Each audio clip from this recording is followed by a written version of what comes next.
Esku programan ikusten duzuenez, Txomin Agirreren kresala, uste dut aurreko hiruhilekoan esan nuela, aurten Arriagan irakurriko dugu klasikoa, hau izango dela, Txomin Agirreren kresala. Arrazoiak ez dago, arrazoirik eman beharrik ez, baina azkenengo urteetan zuek jarraitzen duzuen ezau, badakizue, ibili gehala jente gaur eguneko egin jente garaikidearekin eta pentsatu dugu bazala denbora pixkat berriro ere gogoratu hasi ginela Xularrekin da Perua Barkakin eta pixkat berriro ere bueltatuko garai haietara eta bintzat urte baino gehiago zeukan edo daukan liburu bat hartzeko. Gerora, gainera, ondo etorri da baita ere, Euskaltzaindiak mendeurrena ospatuko duela, 19-19 hontan, eta, Txomin Agirre lehenengo Euskaltzainetakoa izan zanez, hori ere ondo dator, eta gero, argi euki gendun Txomin Agirre izango zala, baina badakizuenez, Txomin Agirre badauka kresala eta garoa, eta bien artean, Bizkaian bizi garenez, Bizkaieraren alde egin du, eta kresala aukeratu gendu.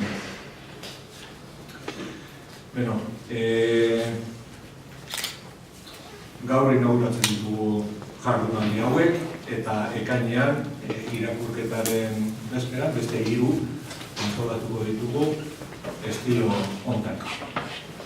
Gaurko gonbidatuak, hemen, Beñat Sarasola eta Belen Altuna. Hor, esku programan ikusten duzue, ze lotura, gutxi gora bera, daukaten, bi hauek Txomin Agirrerekin, ez? Belen Altuna, Euskal Herriko Unibertsitateko irakaslea da, filosofian doktorea, eta hori jakin baino lehen guk ezagutzen gendun liburu hau, Euskaldun Fededun, oso liburu ederra, antxua eta sakona.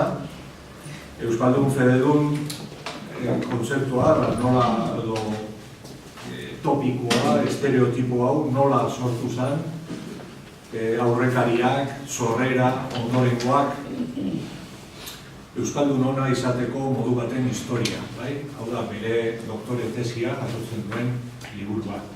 Liburu moldatua, divulgatiboa, baina zentzu honean, liburu sakona. Liburu hau idatzi du, Belen Altunak, eta argi euki gendun, Txomin Agirreren kresala hontan, ekarri behar gendun. Eta Beñat Sarasolaren kasuan, badauka plus bat, handia eta da Belen ere bai, baina Beñat gazteagoa da. Eta Txomin Agirreren gero, noik oso keskatuta geunden eta gaude, pixat jente gaztea ekartzeko ona, eta nahi gendun baita ere, ikusi edo entzun, jente gaztearen artean, jente gazteak gaur egun nola irakurtzen duen kresala eta ze ikusten duen kresala honek. Batez ere, beste belaunaldi batek, nola eta ze aportazio egiten duen, ez dakit Erasmus belaunaldia dan, edo Orgasmus, edo Seneka belaunaldia dan, baina edo zen modutan gazteak. Horretaz gain, gainera lehen gara komentatzen, Sautrela aurkezten zuenean Asier Etxeberriakin, berak inauguratu zuen Sautrelan atal bat liburu ahaztuena edo liburu galduena, eta hain zuzen ere inauguratu zuen atal hori kresala honekin. Beraz, badauka zeo zer, hor, berak gogoa kontatzeko. Bueno, horiek dira puntuak, bukatzen denean, zuen txanda izango da, galdetzeko, mesedez amatatu telefonuak, eta lehenengo behinat. Bueno, eskerrik asko, denoi, eskerrik asko Bilbo Zaharra Euskaltegiari eta Pedro Albereri, gonbidapenagatik. Jaka ipatu duzun, ipatu behar dut, ez dola sekula ez, Erasmus ez Seneka ez egin, baina, bai, kontu biologikoa kontuan hartuta, ematen du gaztean ez zela hori beraz. Saiatuko naiz nire ikuspegitik kresalari buruz gauzadatxo batzuk ipatzen, nintzen nahi deigarriak egin zaizkianak, horretarako orain esplikatuko dut, abiapuntu izango da hitzaurrea, irakurri nuenean lehenengo aldiz, irakurri nuen eta ez dakit jasan hitzaurrea irakurri ote nuen, segurazki bai, baina nahi horretan zian arreta berezirik eragin. Eta oraingo honetan, irakurtzen ari nintzela, jasan deigarri ez zitzaizkidan hitzaurrean esaten dituen gauza batzuk. Eta hortik tiraka, liburuaz eta novelaz beraz ere hitz egingo dut. Eta horretaz hasi baino lehen, ipatu nahi nuen, baina Pedro ipatu dagoeneko, justu hori ez da, saltorean lanean hasi nintzenean, sail edo, atal txiki batean, 5 minutukoa, eta astero liburu bat hautatzen nuen, lehenengo hain justu kresala izan zen. Eta, pixkat, jakina, burura etortzen zait, Asier Etxeberria zen, noski, aukera mantzidalako tarte hori egiteko. Eta, lehenko liburua zenez, ez nuen nahi aprobetxatu nahi nuen momentua, pixkat Asierekin gogoratzeko. Ez da ditu ditzen Asier Etxeberria oso Txominagirren novela gintzaren zarea zenik, segurazki, baina estilista fina zen hizkuntza aldetik eta hizkuntza kontuak eta asko interesatzen zitzaizkion, eta seguru naiz alde horretatik Txominagirren novelak eta literatura interesatuko zitzaioa ere bai.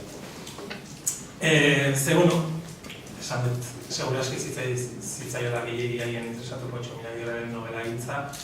Txominagirren etortzen zaigu, eta segurazki gaur egundik lehenengo zara gure etortzen zaiguna da, sermoiak, moralak, katolizismoa, eliza, eta hori guztia, ezta? Horretaz gehiago guztiak berenik hitz egingo duela, orduan nik hori hortaz ez egin hitz egingo, batzutan baiz tokatzen da, ezta? Oso novela guztia horrelako guztita religioaz, eta baina gehiago zentratuko naiz kontu literario eta estetiko ez. Ez eta esan bezala etika eta estetika maiz oso elkarloturik joaten diren eta kasu hau ere hori da. Hitzaurra ipatzen nuen eta hitzaurrean pisu handiena duen gaia euskararena da. Hasieratik 7 orrialdeko hitzaurrea da eta gutxi gora bera. Eta 80% edo euskarari buruzkoa da. Euskarara nola idatzi euskaraz, ze euskara eredu erabili novelak idazteko, eta horiek dira kezka nagusiak. Eta nabari da, bere kezka nagusietako da nola idatzi euskaraz, eta nola lortu ahalik eta gai horretako euskaldun gehiengoan gana iristea. Nola iritsi, aipatzen doa bidez, nola idatzi goiarritar batek ere ulertuko lukeen moduan. Eta, gezurra adibide ere edo ez, nahiko gero ipatuko dut zerrati, baina nahiko gaurkotasuneko gaia da, ezta, euskara batuena, oraindik. Eta horren adibidea baita ere, novela guztian zehar, erabiltzen duen hiztegia, ez?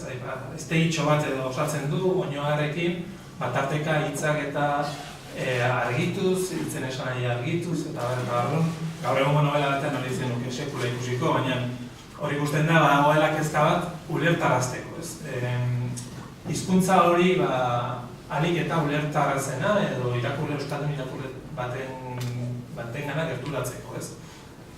Gauza bera tituluarekin. Titulua jartzen du, eta lehenengo gauza jartzen duena, baina bada, esanez, seguraski tokatzen zitzaiola gesala hitza erabiltzea, baina ordea kresala hitza hautatzea erabaki duela. Gertuagotzat duelako. Bi batez, kuriosa da, gaur egundik kresala hitza, seguraski euskaratua duen inork ulertuko duen hitz bat dela, ez? Beraz, gai horretan berak esaten dena batik, nahiko bazterreko hitz bat dena gaur egun arazorik ez ulertzeko, ez? Hori ere, egin den ibilbidearen ibide polita egiten zait, ez? Eta horren, hitzaurrera aipatzen den ideia nagusietako bada, iruditzen zaiola beren euskera edo euskera bigundu esaten du, zehazki, gure euskera dan baino be gehiagoan bigun da irakurgarri egin gura neuke. Bigun eta irakurgarria egin nahi duela hizkuntza hori esaten du egin baina goiagotan. Eta hor atzean dagoen kezkan ere ustez, hain justu hori da. Hau da, falta zaiola eredu komun bat, euskararen batasun moduko bat, falta zaiola, eta horren faltan, hain justu, esaten duena da, euskara bigun bat edo irakurterrazago bat idazten ahintzen dela.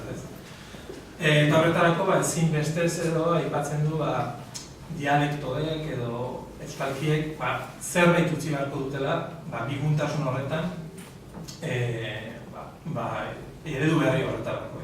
Irakurriko ez zati bat, senatuko niz, ari eta egokien egiten bizkairaz, barkatuko dira zure.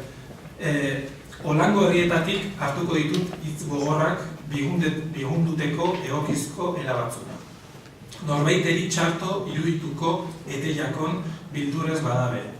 Ez daukat aztuta, hizkerako gauzetan, herri bateko legeak ez direla derentzat ipini behar.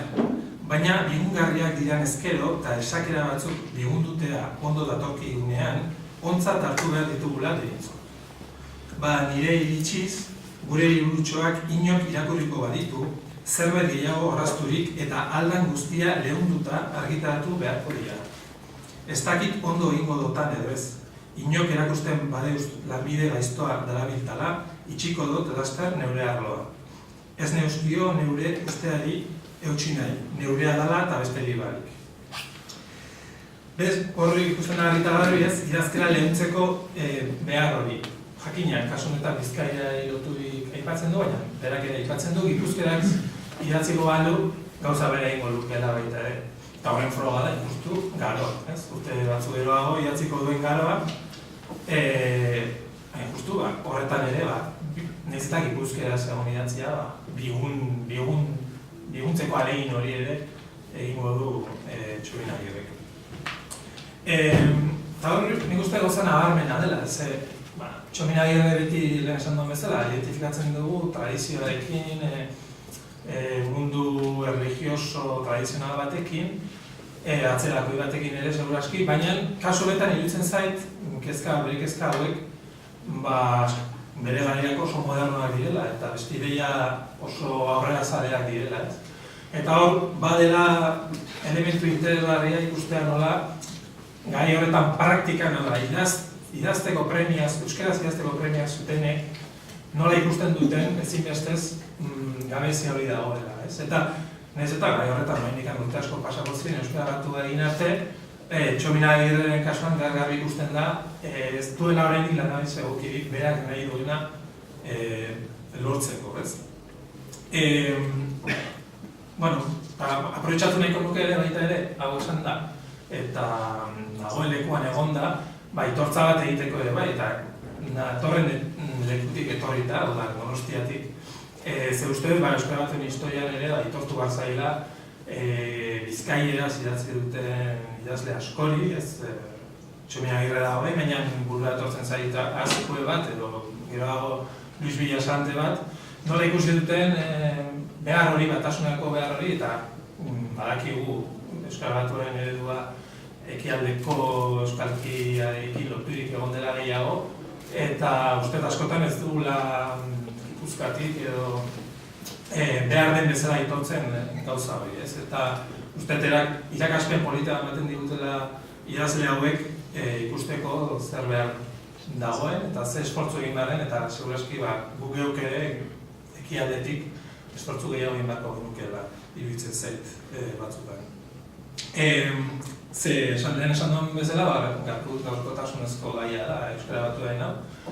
Ez dakit, pentsatzen dira zutako batzuk entzungo zenutela azken boladan Iñigo Martínez futbolaria dela eta sortutako eztabaida, baina gaur goizean bertan irratien zuten ari nintzela Euskal Irratian Faktorian, Laura Mintegi eta Ramon Etxezarreta hori buruz ari ziren izketan, ez da eztabaidan euskara batua ea ondo egin otestu duen Iñigo Martínezek edo ez. Eta, adibide polita ikusteko, 100 urte ondo, geroago horrenikan gai hauek bizi dauela, ez? Naiz eta horrela pausoak ere jakina egin dire. Hala ere, interesgarria da baita hitzaurre horretan, batasunaren premia, eredu baten premia horretaz aparte, azpimarratzen duela, ez dela bakarrik kontu tekniko edo filologiko bat, ez? Eta irakurlea ere, ardura ere aipatzen du behin baino gehiagotan. Hau da, irakurleok ere badukagula, irakurleok euskaldunok badukagula ardura bat, ahalik eta euskara gehien, euskara diferente gehien ulertzeko, eta alegin hori beharrezkoa ikusten du, ez? Irakurrikoek pasartutxo bat. Batzuk eta besteak gogoratu eta ikasi behar ditugu, euskara batzuk eta besteak gogoratu eta ikasi behar ditugu. Eta ez urrundu eta bazterra bota, geureak ez direla eta beste barik. Itsasondoko herrietan esaten diran hitzak bakarrik baliukaz euskereak, euskerea ondo arlotea legoke.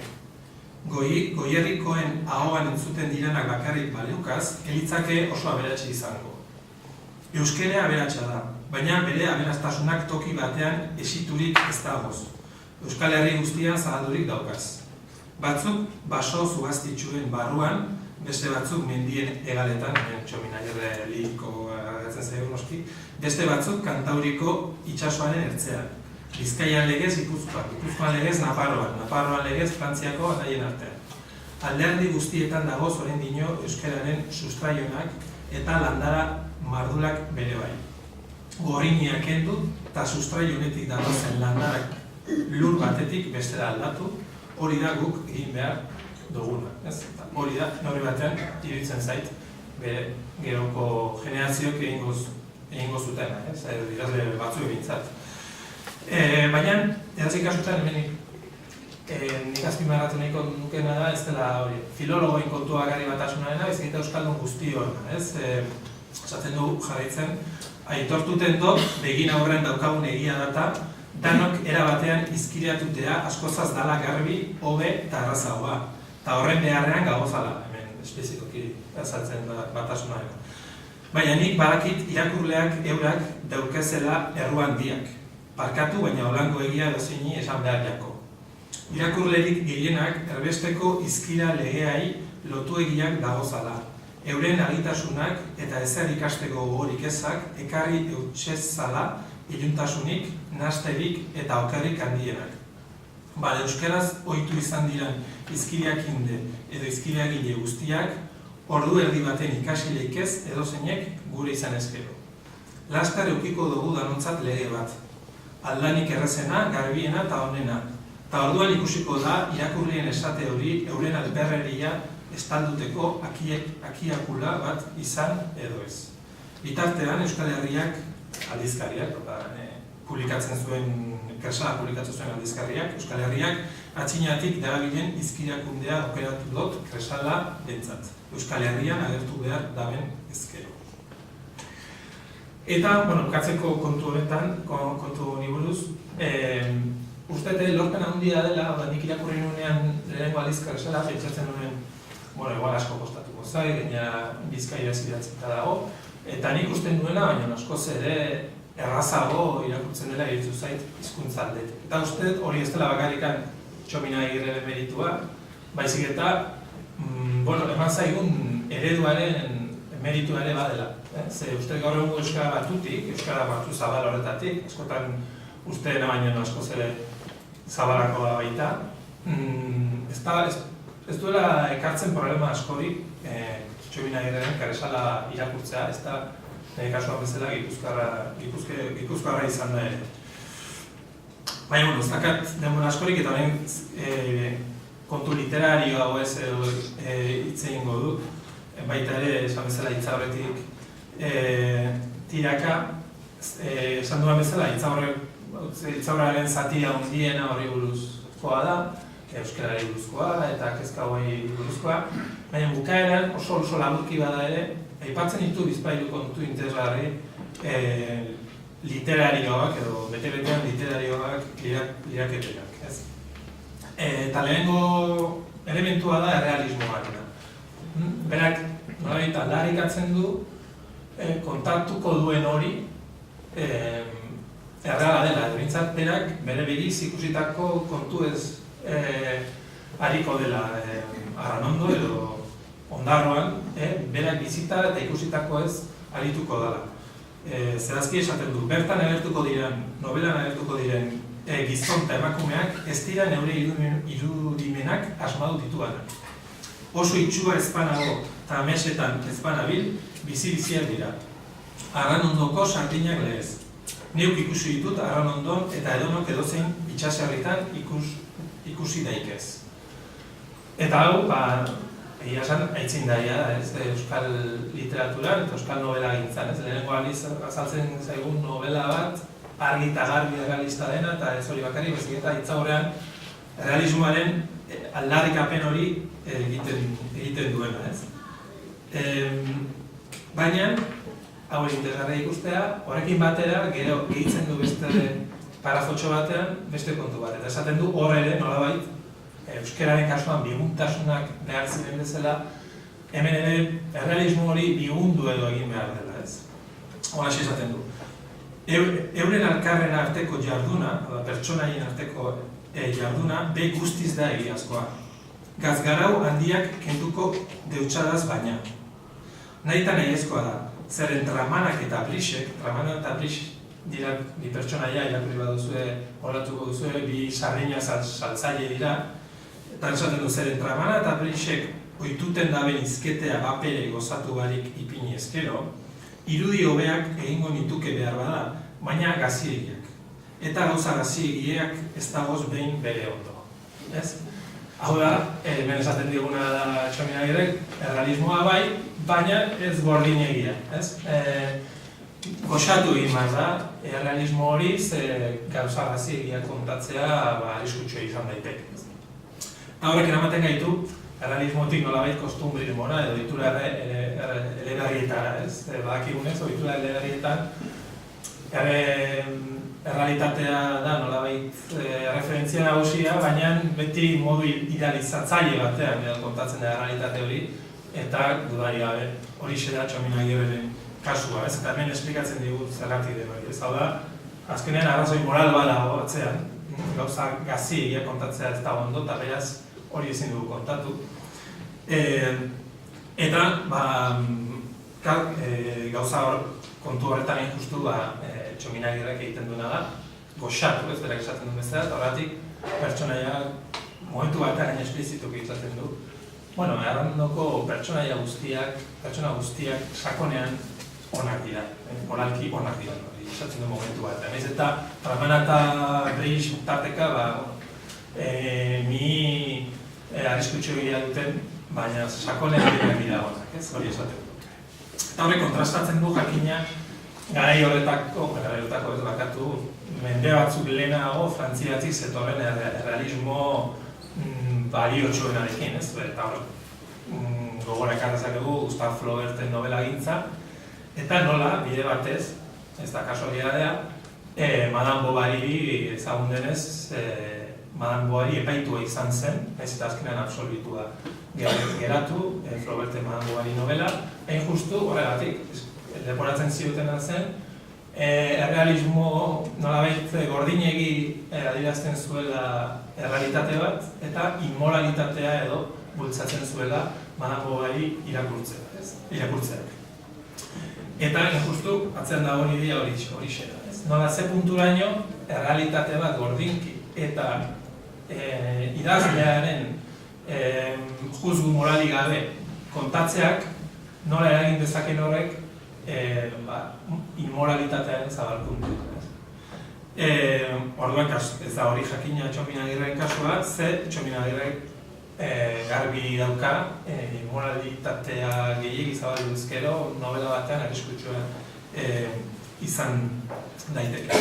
Eta horretarako erabiltzen dituen baliabide literarioen artean, nabarmenduko nuke pertsonaiei dagokionez eta da dikotomiak. Etengabe erabiltzen ditu Txomin Agirre dikotomiak.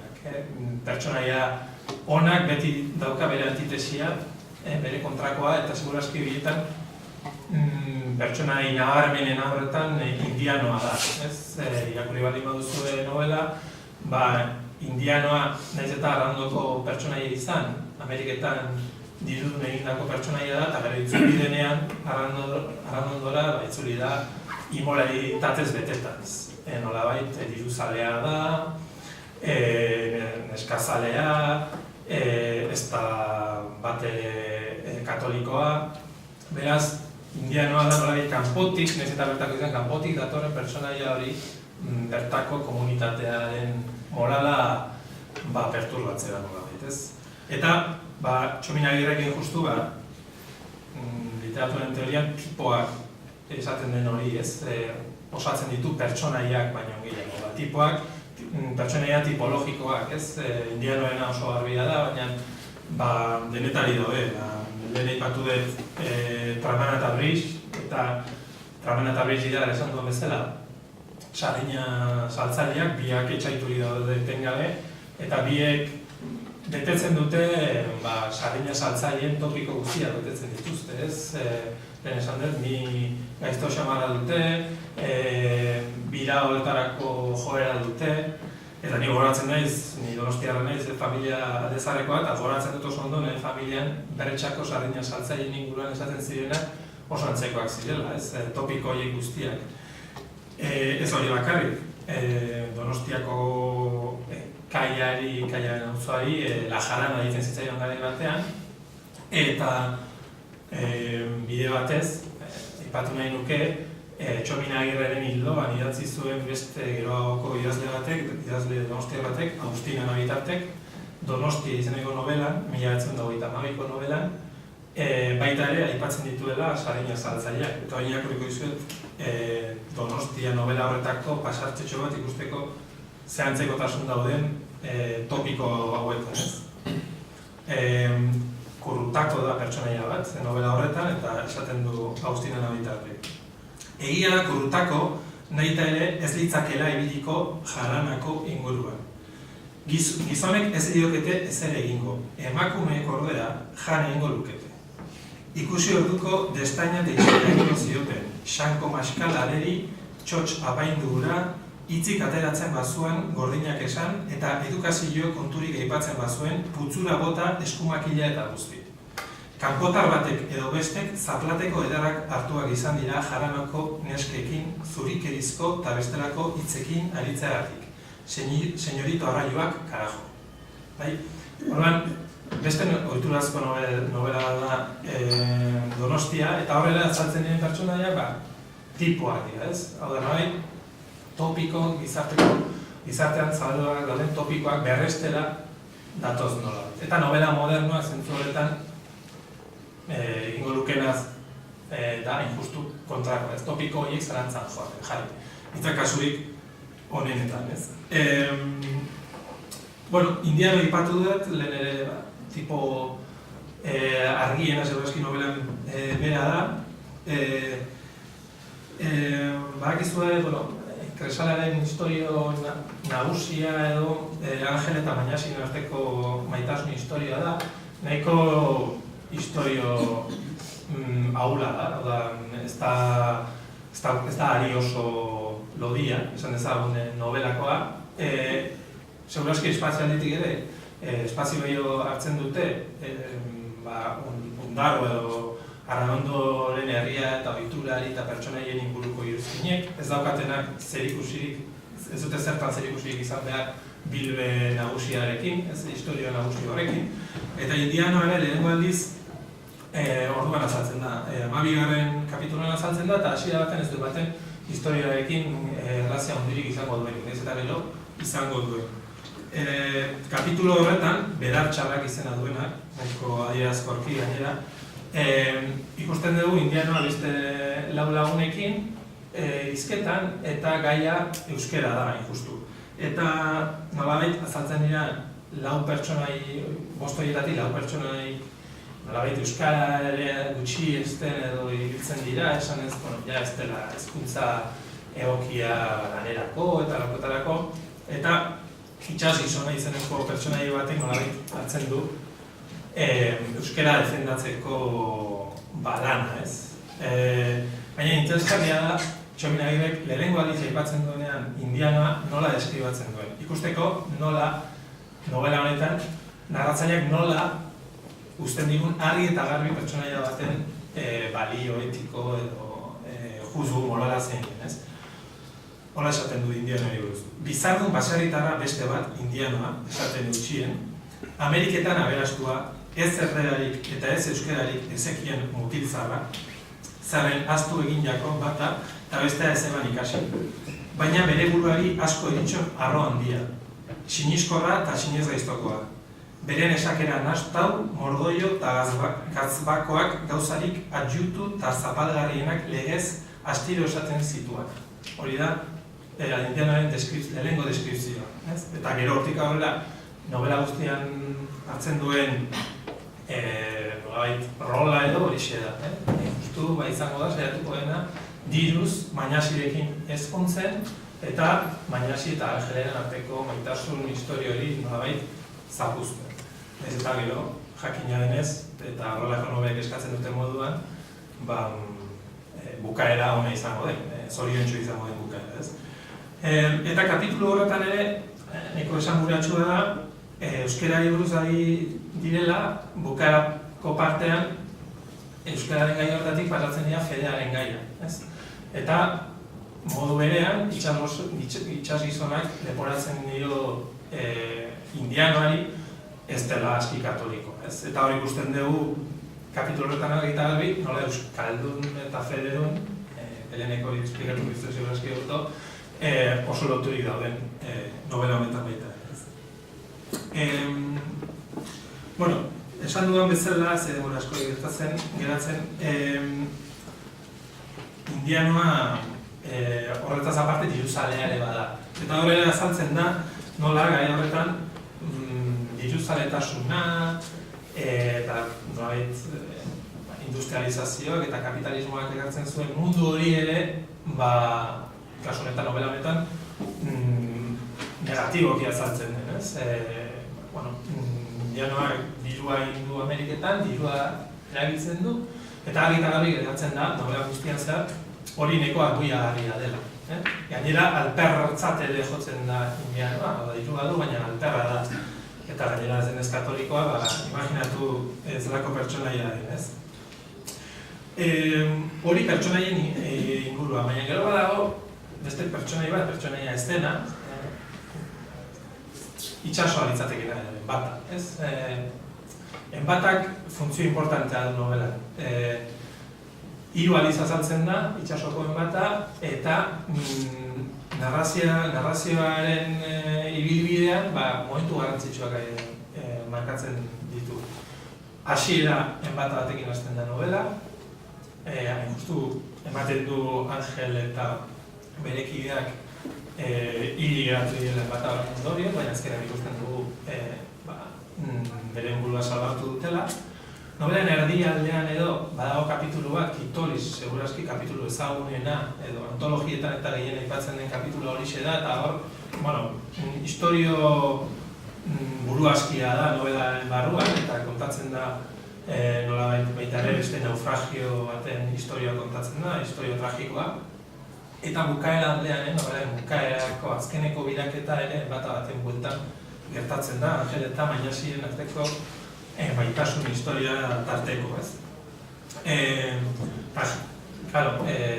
Arrantzale herri batean, segurazki eguneroko hogi zen, gari horretan, dudai gabe, enbaten inguruko historioak eta ez, eta hori oso bagi geratzen da, gaur egun segurazki GPS eta bestelakoekin, eta ez dauka inbestelako presentziarik, soberaski Mediterraneoan diferente izango litzateke kontua, Mediterraneoan erikan heriotzak ere urtetik urtela gerozta gehiago dira, baina gai horretan, ustena Kantauri itsasoan hori oso present dagoela. Eta kuriosoa da, adibidez, novela hau publikatu eta urte gutxira, 6 urte, eskasera, 1912an bat afamatu batek, Bermeo, batez ere Bermeotar batzuk zituen, eta 50 bat arrantzale ziren, tartean ondarotar batzuk ere bat zeuden, eta hori, irresala publikatu eta 10 urte baino gutxiago, ez da? Eta beraz, ez da pertsonaia ez da, baina bai da, funtzio narratibo oso importantea duen elementu bat, enbat adina baita ere, novela honetan. Eta, ja, denboraz gutxi geratzen denez, azkeneko apunte bat egin nahiko nuke, Hitzaurrearekin lotuta baita ere. Hitzaurrea, lehenengo argitaldiko Hitzaurrea bukatu ondoren, halako gehigarri bat jarri zion, bigarren argitaldian, Txomin Agirrek, eta interesgarria da, ze nahiko aitortza gupidagabea da, egiten duena, eta gaur egungo mundu eta marketing eta garai hauetan, deigarri egiten da hau irakurtzea, zatitxo bat irakurriko dizuet. Baina gaur, bigarren argitaldia gertatu nahirik, neure lantxa osorik irakurri dotanean, berrio irakurri duenean, garbiro dakust usten eban baino be askozaz arloteagoa urten dela. Ez nago egundo neuk egindotan gauza batek ase, eta hainbat gitxiago irakurri honek. Nire irudimenak sortu ebanean, ez nera bilen eder amesik, neure indargetasuna badakitetan. Banekian, mamin gitxikoa eta erkina izango zala. Halako gurasoa eban da, baina ez onden besterak nio erkina eta mamin gabea. Gaur egun aurkitzen baduzu idazleen bat, halako zerbait esaten duen liburu bat publikatu ondoren abisatu, ez dela osoikoa bat hori entzutea. Horrek lotzen du baita beste kontu bat, eta da idazlearen perfekziorako joera horrekin, hau da, etengabe inoiz asertzen ez zaituen langintza bat dela, ez nola baita idaztea, eta hor argita hori bezaten du, nik egin duen langintza, ez dago langintza bakarrik ere, asen hauenik, baina hau are gutxiago, ez? Baina, edozein kasutan, uste irakaspen politea ematen diela idazlei, eta da, ez dela komeni liburua publikatu ondoren berriro irakurtzea. Eta irakaspen honekin utziko zaituztet, eskerrik asko.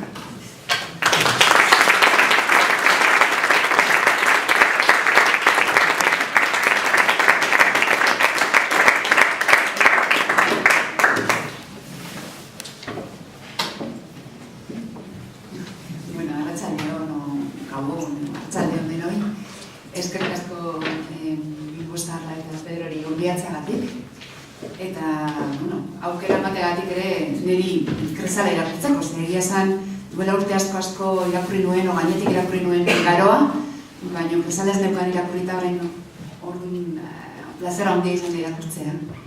Eta horrekin aste horretik bakarrik nahi nion behinati esan, azkena esan duen hori, Txomin Agirrek azkeneko berriz irakurritakoan, berriz argitaratutakoan bere obra esandako hori, ideia nagusia. Apaiz ezan, arrokeria pekatu handi bada. Hori aldatu dena. Apaltasuna da bertutea, apaltasuna. Apaiz batek esan duzan, wow, ze hona mezen ze idazlea hundia hori idatzi.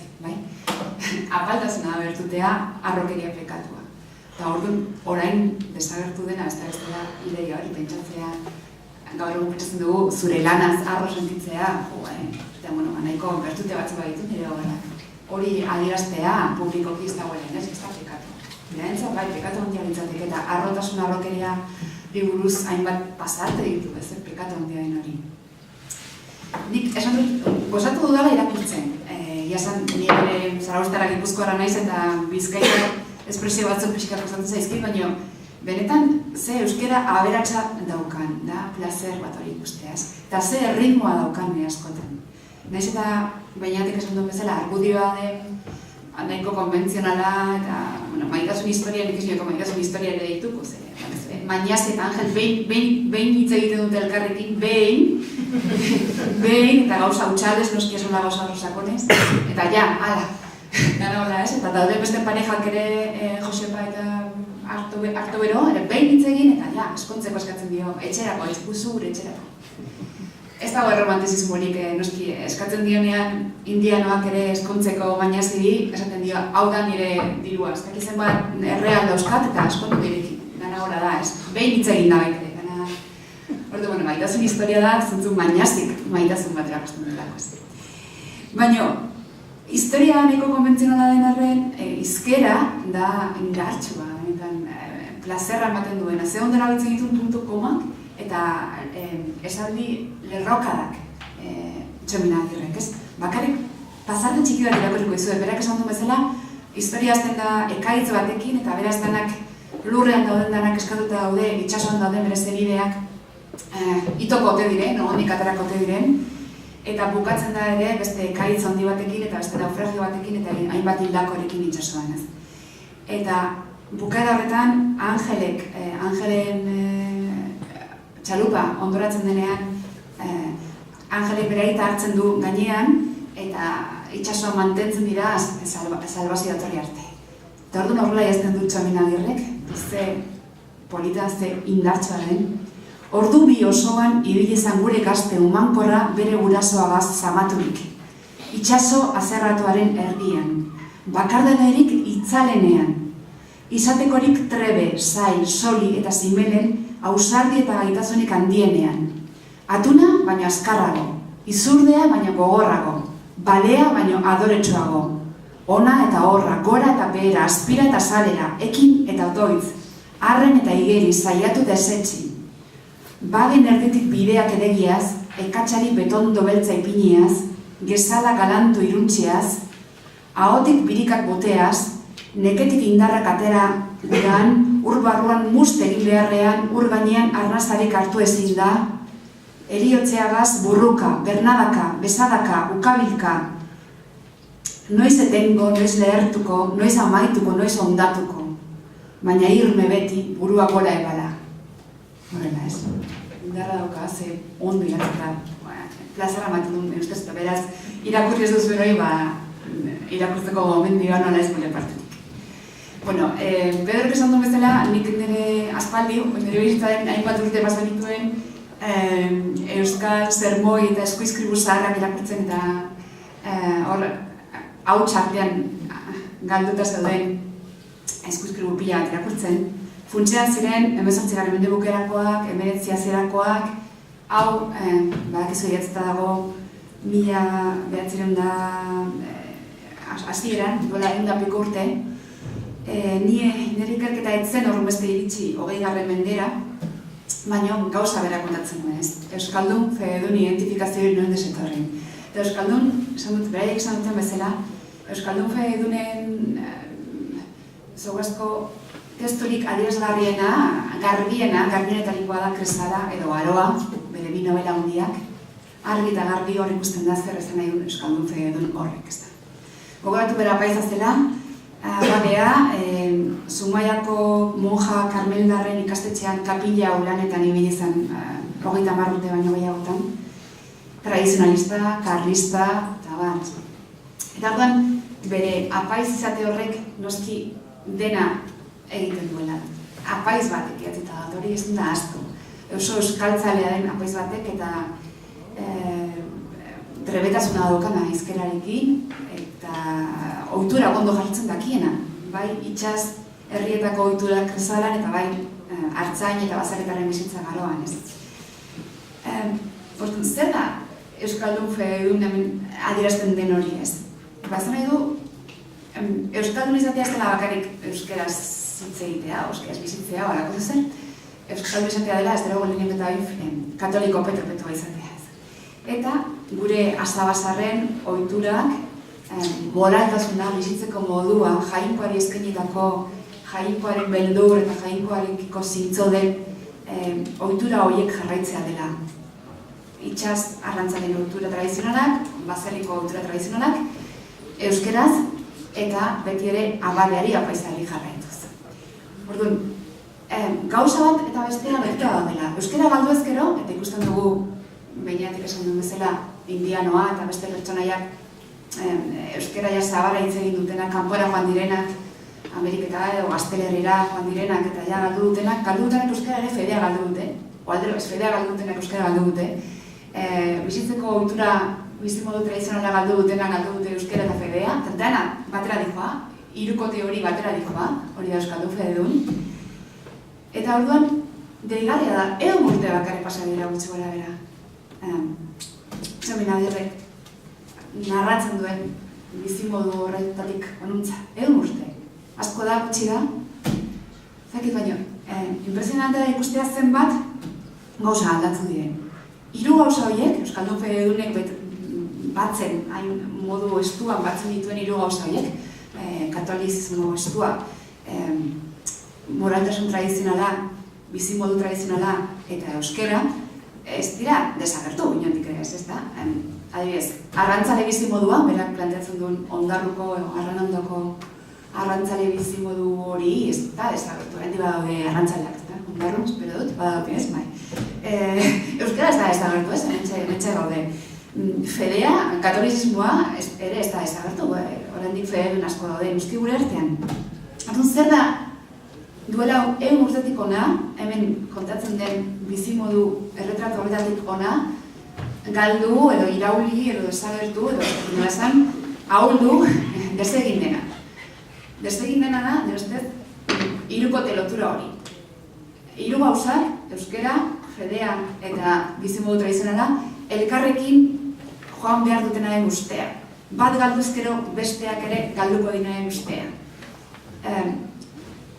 Identifikazio hori, hiru gauzen arteko identifikazio hori da galdu dena funtsean, ez da? Baina badakigu, industrializazioarekin, kapitalismoarekin, liberalismoarekin, sozialismoarekin, demokraziarekin, fedea galtzearekin, eta bat, eta bizimodu tradizionala, nekazari edo arrantzale bizimodu tradizionalaren galtzearekin, eta jende gutxiago dedikatzearekin, eta ez da desagertzen euskera. Badakigu, ez dutela zertan elkarrekin joan behar beraz hiru gauza horiek. Eta orduan, duela urte, idazten duenean kristala, idazten duenean garoa, bera, etxamen agreneko oso kontziente da, tradizio zari guztia bezala, momentu horretan, berak asabasarren bizimodu hori ditzen duen hori, arriskoan dagoela, mehatxoak garbi ikusten ditu berak ere ez. Hirietan, Bilboa aipatzen duenean, Bilboan zenbat arrisko dauden, euskera ja ze galduta dagoen Bilboan, esaten du. Eta ze arrisko, ez ema jendeia feregabeak, eta garoan, somorrostro eta aipatzen dituenean, Eibarko mitinak, mitin sozialistak aipatzen dituenean garoan. Biztan da, arriskoa ikusten duela leko guztietan, feregabeak ikusten ditu eta daude, sozialismoa bezalako ideologia onartezinak ikusten ditu bere ikuspuntutik. Gauza asko ikusten du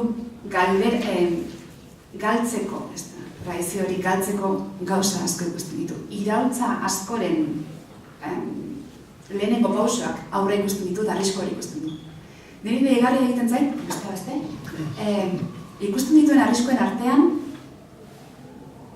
esan dute, industrializazioarekin eta kanpora ateratzen eta norbere autonomo izate, norbere buruaren jabe izateko iraultza horrekin, horiek ikusten ditu, inondik ere iruditzen zait susmatzen ez duena, azkeneko egun urtetan eman diren nolabiteko iraulketa guztien artean, usaitu, susmatu ere egiten ez duena Txomin Agirrek da, emakumeena, eta usaitu.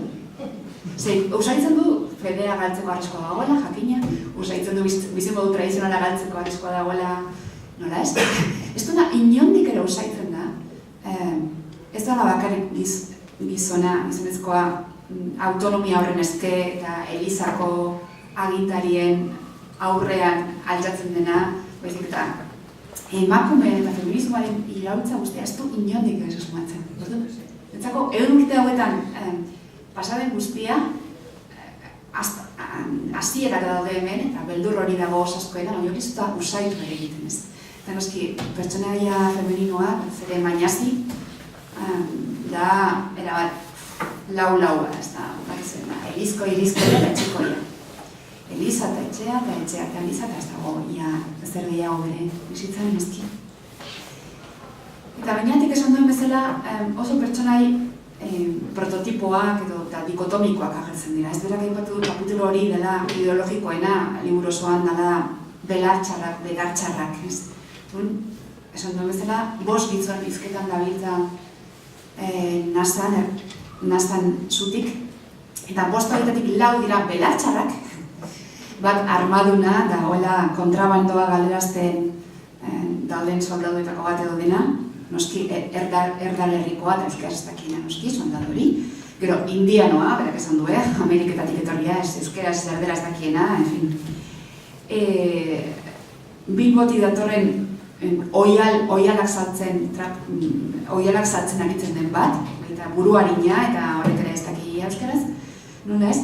Eta gero dago herriko lantegiko burua, fabrikako burua.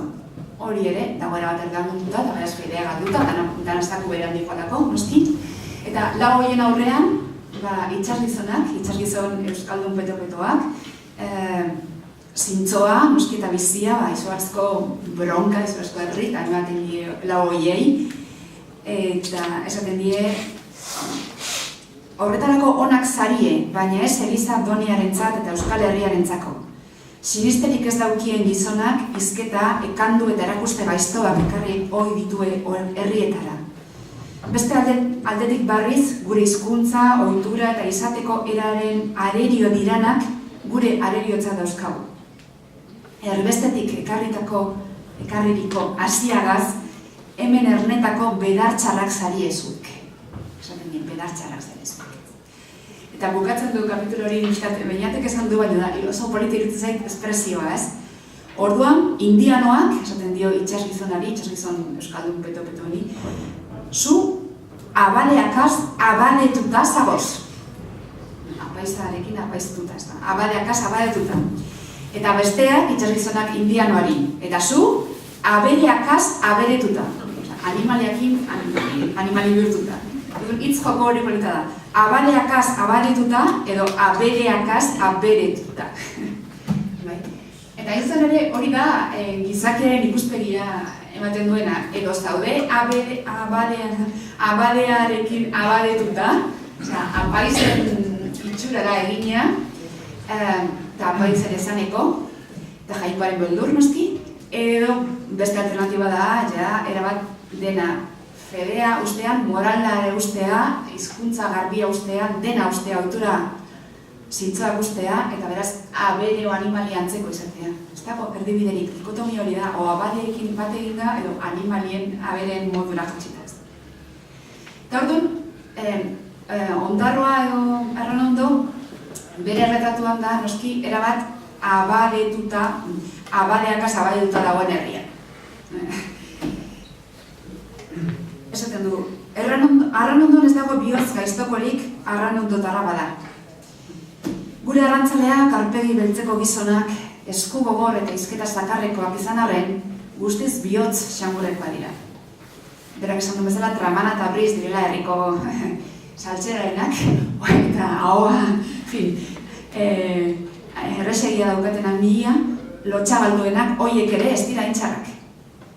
Eta esaten du, bada Euskal Herriko uri guztiak onerazpen debozio, onerazpen handikoak izan arren, Arranondo da ez inorra zerratu onerazpenik gehienekoa.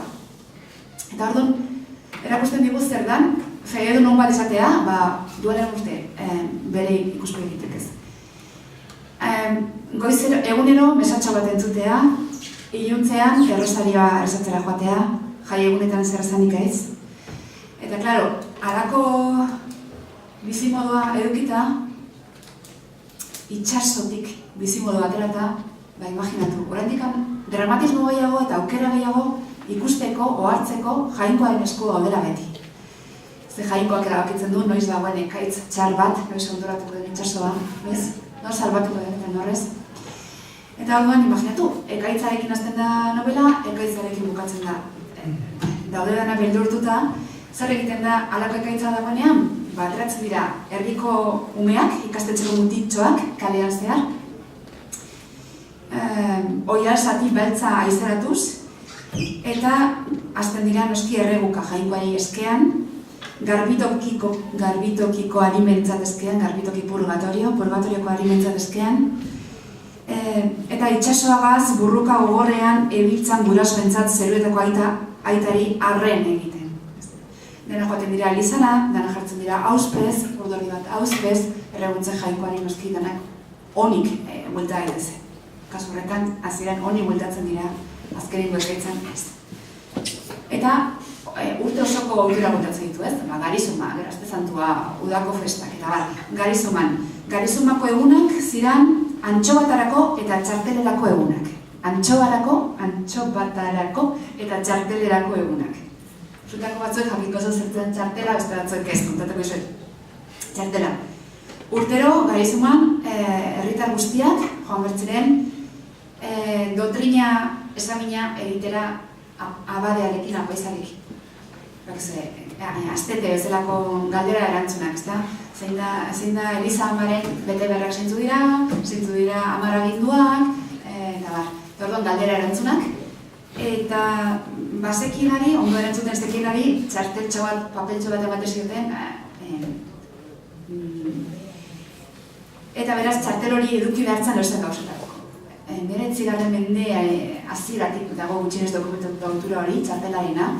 Eta badakigu adibidez herri askotan, ez dakit 20. mendean, 19. mendean ez dago, herri askotan esintzen ez da eskale lanetan eskale izan, txarteldi gabe.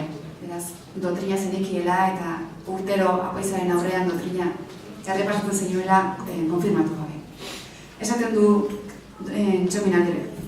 Alan be, ia arranondotar guztia joaten dira txarteletara, azaba zaharren ekandu on horri jarraituz, ohitura on horri jarraituz, euskaldun garbi guztiak egin behar daben legez. Bueno, orduan, hain feedunonak izan da, zergatik dirudi batzutan jainkoak zigortzen dituela. Hor, hemen dago jainko zorrotzaren irudi hori. Nik nire liburuan 100 urteren nago, 18 hasieran, 17an, ikusten dan jainko hori, jainko azarrekorra, dena jainkoaren esku dago. Orduan, zergatik kasu batzutan ekaitza dago, txalupa daude itxasoan, batzutan onduratzen dira, eta salbatu bestetan onduratzen dira, eta ito. Zergatik. Eta hori, denak ipatu duen bezala bainatek, dago pasarte zirraragarri hori, Kitoriz izeneko agure batek, 82 urteko agure batek kontatzen du tabernan edo, bere bizitzako pasarterik latzenetarikoa, kontatzen duen behin, eta hau oso deigarria da, kasu horretan, berak kontatzen du naufragioaren kasuan, ez zegoen ekaitzik, ez da zaten inondik ere ekaitzik zegoenik, baina, uste dute, Kitorizek ematen du badakiela, eta narratzaileak ematen da hitzera badakigula zergatik gertatu zen gertatutakoa. Zer gertatu zen? Itxasola atera zen txalupa, baina azerretu egin ziren beste txalupa batekoekin. Azerrez dauden. Eta orduan olako azerraldian, ez ziren ohartu zer egin behar zuten. Eta atera ziren, inori ez jakon gogoratu Antiguako amari beti esaten jagon agur edo salbea esatea. Oski, itxasola atera aurretik, agurra edo salbea egon bertzaio ama berginari, babesa eskatuz ez, eta azerrarekin asko egitzaien. Orduan, ari ziren berdeletan, Orioko aurrean, eta lako batean, haize bunbada gogor batek denak itxasora bota zituen. Gau zen, imaginatu, gau beltza, itxasoa hotz-hotza zegoen, danok itxasoan, eta Kitoli zegoen bere 12 urteko semearekin. Eta orduan, kontatzen du, horri alde biziak dira, ze gau amaigabea esan zen, nola egon ziren danak jainkoari arreguntzen, mesedez, honik ateratzen bagara, ez dakit zer egingo dugu, ezun guztia jauna, ez dakit zer. Baina azkenean, alperrik, 12 urteko zenbetxoa bere aurrean hiltzen da, galtzen du, hiltzen da, itxasoan izoztuta eta barrez. Eta orduan, ematen da ditzera badakitela zergatik izan zen. Hori, ez zutelako salbea egin behar den bezala errezatu o babesa eskatu ama Berginari. Baina, kontua da, Kitoliz erakusten dela erabat gizon feduna, erabat zintzoa, beti egunero joaten da mesatxo bat entzutera, iluntzen errostariora, eta bar, oso elizkoia da. Baina, berdin, zigortu du Jainkoak. Orduan, denbora guztia Jainkoaren esku egon, eta Jainkoaren handitasun hori onetxi. Hori da, erakusten dena liburu osoan zehar, ez. Eta adibidez, niri oso digarri egiten zait, eta gauza bat. Eta orain da posible da, PDF-ean, euskal klasiko guztia daude interneten eta PDF-ean, eta orduan, konturatu nintzen gauza harrigarri batetaz, eta da, pekatu hitza, pekatu, oben, hitza ez dela agertzen behin ere, kristalen. Eta zau asko pasa egingo zintzaidan, begiratzen un PDF-ean, eta ez, pekatu. Begiratzen un garoan, eta ateratzen da, obentxo, pekatari behin da, baina ez da ia agertzen. Gero daude bere zermoiak, etxominak bere zermoiak ere noski PDF-ean ikusteko, eta noski pekatari hitza, egak aldiz ateratzen da ez. Hemen ez da ateratzen, ez dago pekatu hitza, baina denbora guztian, eta deabro hitzare ez, eta infernua ez da aipatzen, garoan aipatzen dara izan ben. Baina denbora guztia dago hor, adibidez esan dudan arrotasuna o arrokeriaren kontua ez. Esaten du pasarte batean oso politan hasten duen. Arrotasuna edonon bizi da. Jatorri honekoa edo odol garbikoa dalako, jakintxoago dalako, adimen hobekoa, aberatsagoa, ederragoa, indartsuago dalako. Gauzea da, zerbaitetan besteak baino norbera gehiago dela amez egitea, besteai goitik behera begiratutea. Eta iniok ez da usten izaten zerbaitetan besteak baino gehiago ez danik. Gizon bakotxak bere arrotasuna dau. Etxadi eta herri bakoitzak berea. Ni esaten da ahaldan guztian. Ni ezindanean geu. Arranondo ezindanean Bizkaia. Orduan, karo, denbora guztian, arrotasun hori ez, asko kontatzen duela, biltzen diren horbila boka, nizu baina urrutea gojoan ez itxasuan, urrutera gojoan ez, arrotasun hori arrokeria pekatu bezala ez. Nez eta pekatu hitzaz erabili. Eta gauza bera, jai egunetan, nola kontatzen dugun, jai egunetan noski goizean meseta eta bar, baina arratsaldean, badakizu, enparantzan, plazan, dantza edo festa giroa bizka bat. Eta orduan, hirugarren abenduaren kontra, jai egunak bedeinkatu, jai egunak jainkoari eskaini, eta fijatu, ez du deagro hitza erabiltzen, bere aurreko predikariak eta aurreko apaizek 19. mendean horrumestera hartuko zutena halako pasarte batean, baina esaten du, plazan, ez da, dantzan eta igande arratsalde hartan, hango gizadia, hango emakumetea, hango akitika saltoka egin beharra, hango berbotxa, hango hankeai eta besoai eragitea zertzan. Urretik begiratu ezkero, etzan ikusten sarerik. Baina gure arimen, aeredio baltz okerrak ikusgatz eta eskutuko sarez zendoren bat ete eukan otuten jakon arranondoko abade nagusiari. Baderitzan neuri be, inun izatekotan antxe egongo zan gaizkin plagiaren zarea. Eraz, jendeak ez du ikusten, baina dantzan dari direlarik dago sare bat. Gure arimaren aeredio baltz okerrak, aurruan, izindatu ezarren, botatzen duena. Arraiak arbatzeko botatzen duela sarea, behaurra botatzen du sarea,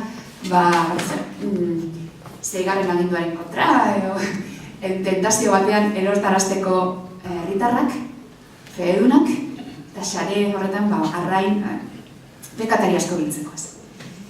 Eta orduan, imaginatuko zuen bezala, gure protagonistak Mañas eta bere Joseko bere laguna, momentu pasatzen dira plazatik, enparantzatik, baina segituan joaten dira handik, Ave Mariatakoa jotzean, eta ama Mariari arren eginaz berehala etxera joaten dira.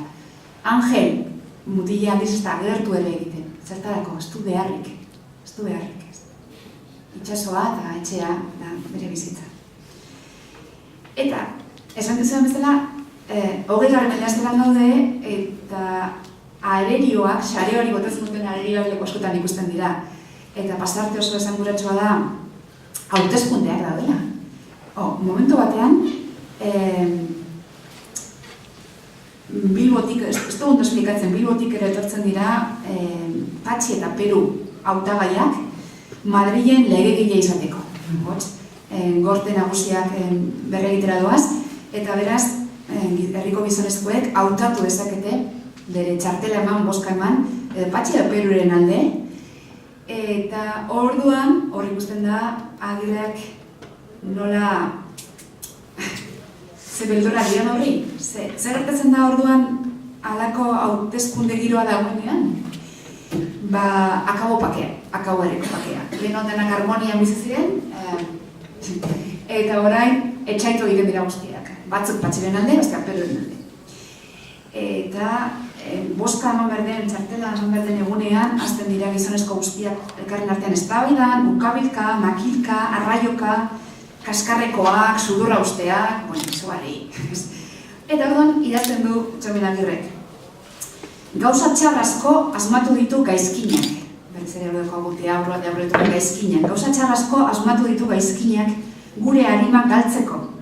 Baina legegile barri bat herriak egin beharra, baino txarragorik ez dakit asmau ete daben be.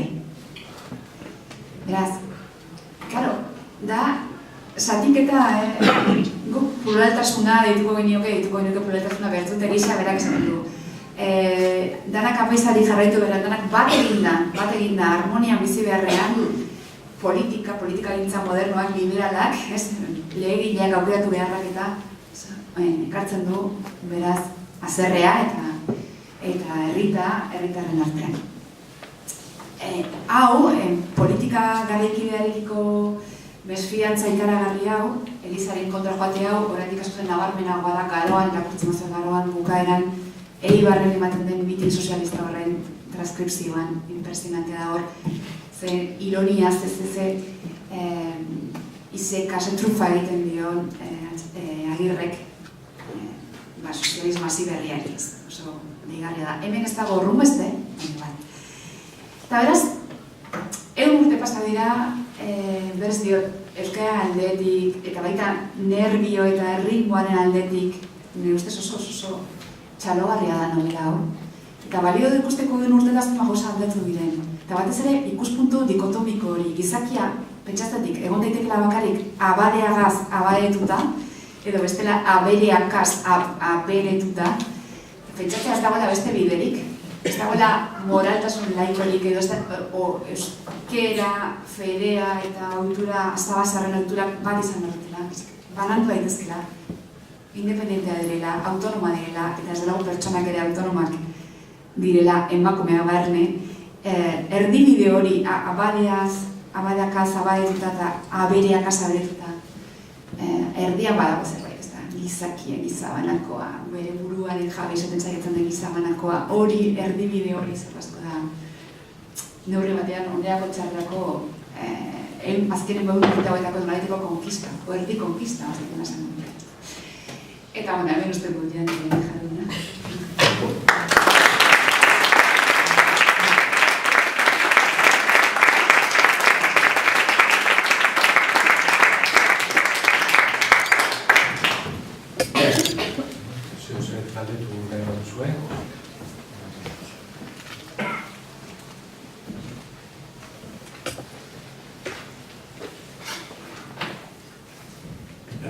Nik inoiz entzun izan dute Berzala eta Garroa direla Benito Pérez Galdosi kopiatutako Peñasarri, Basotirez, olako zerbait. Bai, nik gehiago irakurri izan Txomin Agirren kritikoa dituek esaten dutena bat, odedok eta bat.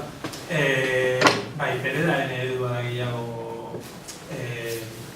erabaitu bidiburu besteak beste.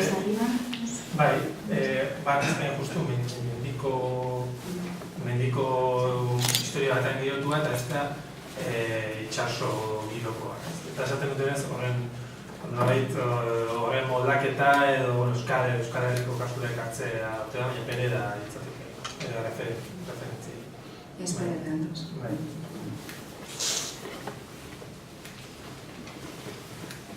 Ez dakit horren ari da torren baina. Zuet atzo dara egun Eskizabal berrian. Atzo dara egun. Zekarren betxigularra, guraso batzuk Baionakoan uste dut. Bere umeak Euskararen mundura sartzeko, Euskararen munduratzeko bi percepzioak gazteak zutaten, internet orko modernitatean, eta gurasoa nahiago zutela folklore, tradizio horretara edo bat, ez da, orduan, karo, zer egiten zuen konklusio bat, Baionan eguneko 8-10 bat, dakar egiten dela, eta gaur beste zer bat dagoela, ez beste mundu batean doala euskera, baina gurasoak oraindik asko percepzio hori daukila, eta erdaldurak diranen gehiago. Eta askotan, ETV bera, eta ETV bat, gaztelen erdalduren percepzioa, galdera egiten dut, ea zete den, badibiz, herri txikien perlondi, gure tradizioa, gure deitura tradizionala, baina modernitatetik kanpo dagoena, ez? Orduan, dikotomia hori, aipatu da, asko aldatu da, ez, gerai hortarikona, erlijioaren piso asko bagatu da, baina horrendik ere, ez hori piso hori badago gurean, ez? Tradizio bat daukagu, popularra dena oso tradizio betikoa, baina modernitatea adin batetik zera gaztea bai, baina horrendik olako zer bat dago, borroka bat dago, ez? Eta lehen esan dudana, erdaldu batek ikusten du horrendik ere, ez garela moderno euskera ez da modernizatu. Badakigu euskal literaturan, kulturan, asko. Eta horretu dela, ez dakit.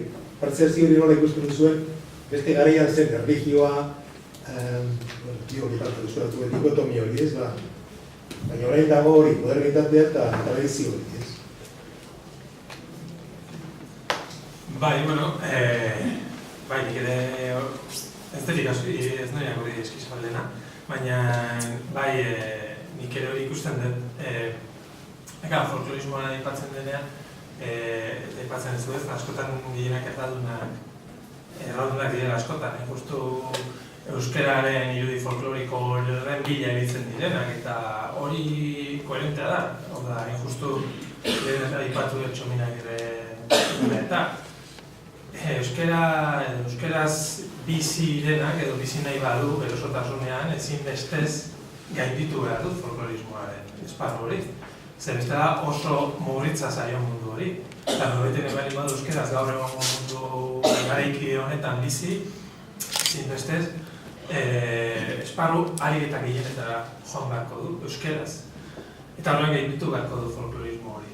Ordea erdaldun batentzat, edo batzuentzat, edo ez dute zertan ikus behar hori sentitu, ez?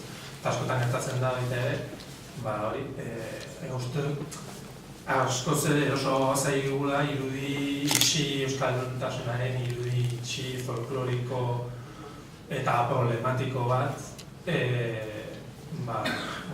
askoz erresago dela identifikatzeko. Horrek ez osan euskaldun guzti horren kontra egiten dutenik, ez da gutxik ere, baina nik uste hori euskara batua dela eta lehen aipatu duen interesgarri dela. Nola, behar euskara edo euskalduntasuna bizi behar duenak, beti sentitu behar du, nolabait tradizioari hautsi behar dio, edo zikindu behar duela egunerokotasunean, ez? Eta zikintze horrek ere, ona askoak ikatzen dizkigu, hori uste nik bintzat. Txomenagirek bildurre zegoen, kanpotik datorren, kanpoko aize guzti bildurre eta modernitatea egitea denari bildurre ez da. Eta niri etorri zaigurura akotxo bat euskararen asuntuetik, ez da. Gogoratzen nahi zen dela internet eta martxan hasi zirenean, nola Amatinok esan zuen artikulu bat idatzi zuen argi ibili beharko dugula, ze normalizatu gabeko hizkuntza baten bizi garela, eta normalizatu gabeko hizkuntza baten lehioa mundura zabaltzen denean, gu ez badagaude oso artikulua edo ez dakit irrati zentzunean, ez gogoratzen oso ondo. Oso ondo zertu zuen bere zera. Esan ez, harrapatzen bagaitu horrela, prestatu gabe eta horrela, euskera igual ataka txarrean egongo zela. Eta nik hitz egiten egozabetenean badanari, beldurrazia hori, hori etorri zen burura guk ere beldurra genduela, garai batean, internetekin nola josi euskera eta asunto hori ez da.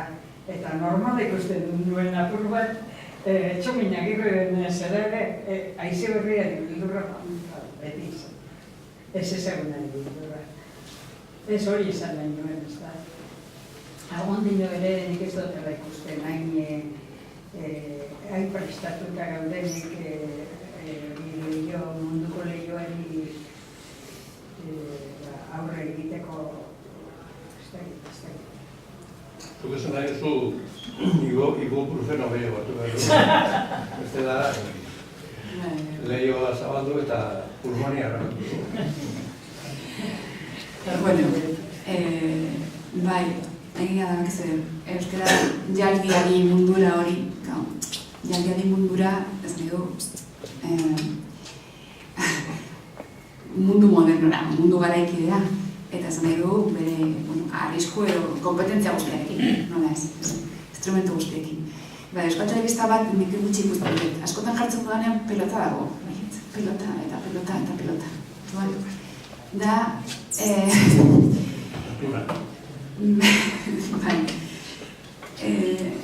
niretzat, Euskaldun feudun horrek 3 hanka bezala zituela, ez? Eta ez delago, gaur egungo euskaltzaleak, adin bizitako euskaltzalea daude, nola ez? Baina gazteenak, gaztetxoenak.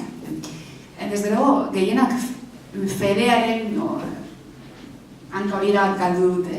Eta pentsatzen dutenean, euskara zaindu behar da, obestu behar da, bultzatu behar da, munduratera behar da, adibidez internet, aipatu duzu, orain bakizu dagoela proiektu bat, Euskal Herriko Unibertsitateak eta askotan jende asko dago tartean, Wikipedia famosoa euskaraz egiteko, eta gero eta zarrera gehiago ari dira modu antolatuan egiten Wikipedia euskarazko bat egoteko, eta bat ez.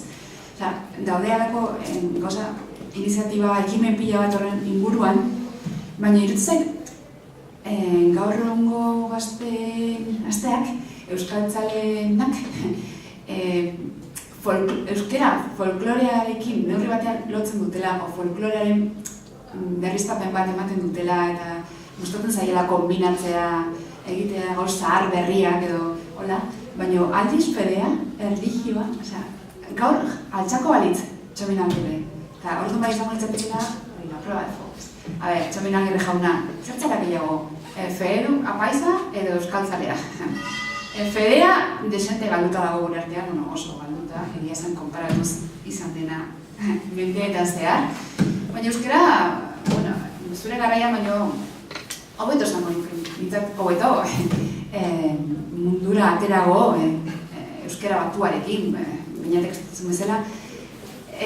Ordu zer, orain berpiztuko bagenu, Txomin Agirre jauna, zerk irabaziko nuke, begira, fedean galdu dugu pila bat, hola da gauzak horrela dira. Ez gaude abadeakaz abadeetuta, gehienak.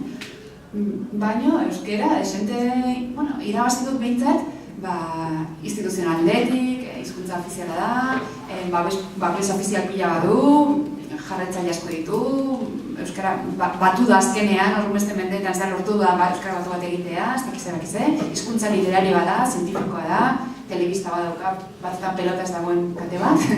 Eta, orduan, zer itzea izut Txomin Agirre jauna, bataz beste, irabazia badera. Ni, gauzatxoa ditzeko bakarrik fabulismoa aipatu da, eta horrek momentu nahiz kastur telea batez, ikasturte terdiz aritu nintzen Euskal Filologiako irakasle, eta lehen egunean beti galdetzen nien ikasle, ea zer dela eta, edo zeintzuk izan ziren motibak adoptatzeko Euskal Filologia.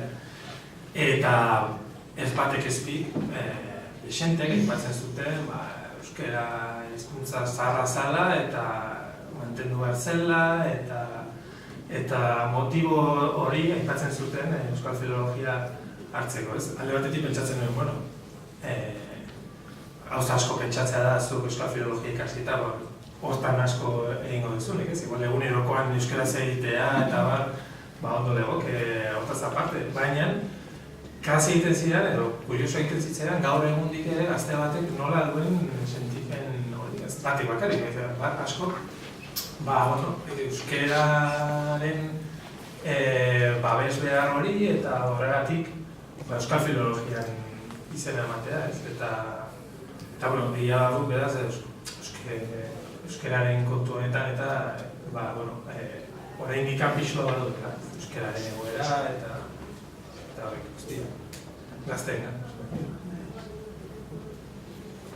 Edo matematikari beldurra. Baina, filologian ere ikasgai batzu neko aspergarria dira, eta esaten pentsatzen beti.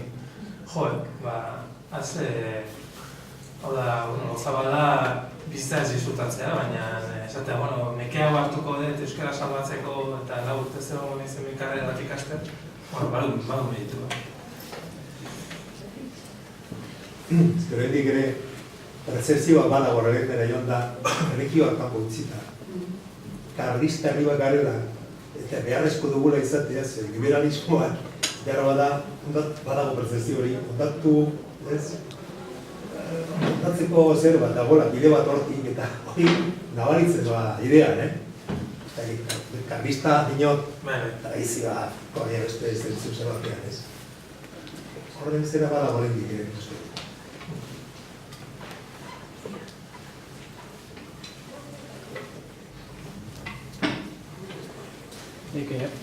Galdetu nahi dizuet, epatu duzuak bat eredu mota, euskararen eredu mota, eta ea norainoko eragina izan zuen Txomin Agirrek geroko idazleengan edo.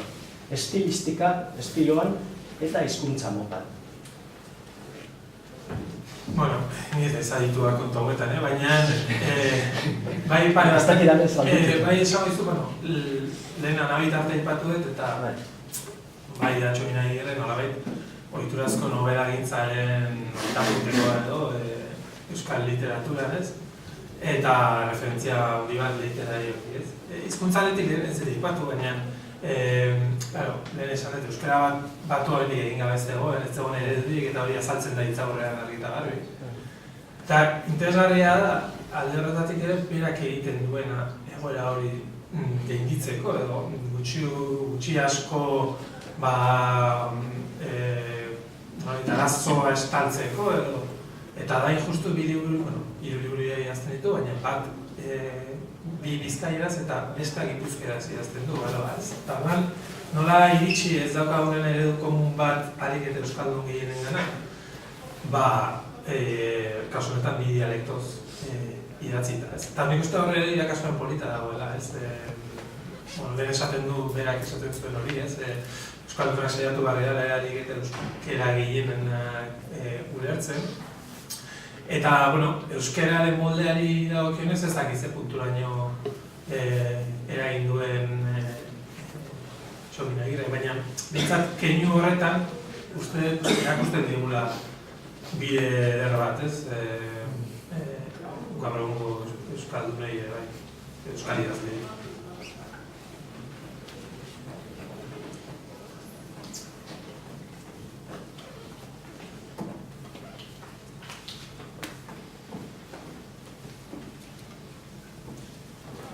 Bueno, besterik ez da, bihar arte.